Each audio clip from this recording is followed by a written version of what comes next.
maelekezo, na nianze na afisi ya Waziri Mkuu TAMISEMI. Waziri uko hapa, kutenga na kuendeleza maeneo walioyaomba hawa nchi nzima. Kwa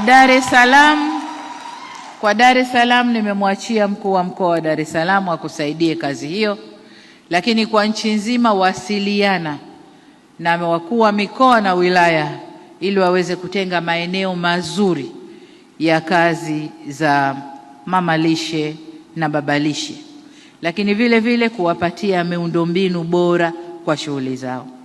Kwenye hili la miundombinu bora ni kazi yetu wote kwa ujumla kutafuta wawekezaji ambao watakuja na teknolojia itakayowafanya mfanye kazi zenu kwa vizuri zaidi. Tunaposema upishi safi au clean cooking, ina maana sehemu mbili.